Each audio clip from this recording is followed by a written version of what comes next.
Hello guys, welcome back to our YouTube channel.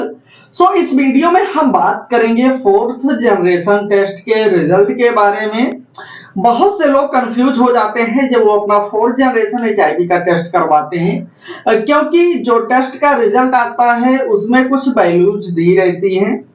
काफी लोग समझ नहीं पाते हैं कि ये वैल्यू क्या है।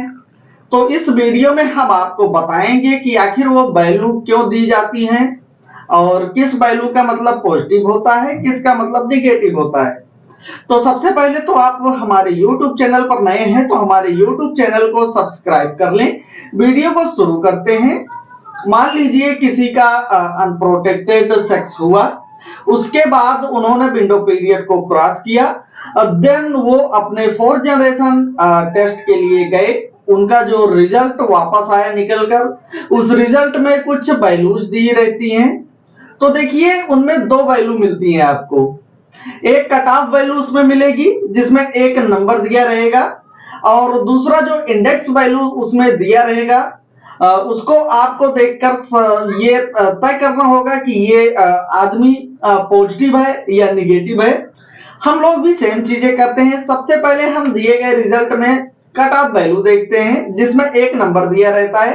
अब वो नंबर चाहे 1, 2, 3, 4, 5 कुछ भी हो, उससे फर्क नहीं पड़ता है। देन हम उसके बाद इंडेक्स वैल्यू देखते हैं। जो रिजल्ट हमारा निकलकर सामने आया है उसका वैल्यू हम लोग देखते हैं।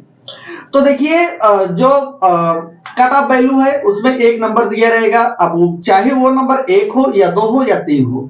अब उससे नीचे अगर हमारा कोई भी वैल्यू आता है, मान लीजिए कट ऑफ वैल्यू 1 है, तो उसके नीचे जो इंडेक्स वैल्यू हमारा निकलकर सामने आएगा वो 1 से नीचे रहना चाहिए। मैटर नहीं करता है कि 0.12 है या 0.23 है या 0.56 है। अगर 1 से नीचे हमारा इंडेक्स वैल्यू आया है तो इसका मतलब है कि हमारा जो रिजल्ट है वो निगेटिव है। अगर हमारा वैल्यू जो है वो कट ऑफ वैल्यू के आसपास है, कहीं मान लीजिए 0.91 है या 0.95 है, तब हम इस कंडीशन में जो पेशेंट हमारे पास आते हैं उनका हम रीटेस्ट करवाते हैं कुछ दिन के बाद। तो देखिए अगर 1 से नीचे है तो आपका जो रिजल्ट है वो निगेटिव है। वहीं पर अगर हमारा जो वैल्यू आया है इंडेक्स वैल्यू, वो कट ऑफ वैल्यू से ऊपर है, मान लीजिए 1.61, 1.11, तो देखिए इस तरह के जो वैल्यूज होते हैं ये पॉजिटिव कैटेगरी में आते हैं। तो अगर इंडेक्स वैल्यू हमारा कट ऑफ वैल्यू से कम है तो हम निगेटिव हैं, और वहीं पर अगर हमारा जो इंडेक्स वैल्यू है वो कट ऑफ वैल्यू से ऊपर आता है तो वहां पर जो पेशेंट है उनको हम पॉजिटिव मानते हैं। तो आशा करता हूं आपके मन में जो डाउट इसको लेकर रहा होगा, इंडेक्स वैल्यू को कट ऑफ वैल्यू को लेकर, वो सारे के सारे डाउट्स आपके क्लियर हो गए होंगे। फिर भी अगर आपके मन में कोई डाउट है तो नीचे हमारा व्हाट्सएप नंबर दिख रहा होगा। आप व्हाट्सएप नंबर पर अपना अपॉइंटमेंट बुक करें, आपके सारे डाउट्स हम क्लियर कर देंगे। अगर कुछ समझ में ना आया हो, अगर कोई अदर क्वेरी हो, उसको भी आप व्हाट्सएप पर हमें मैसेज कर सकते हैं।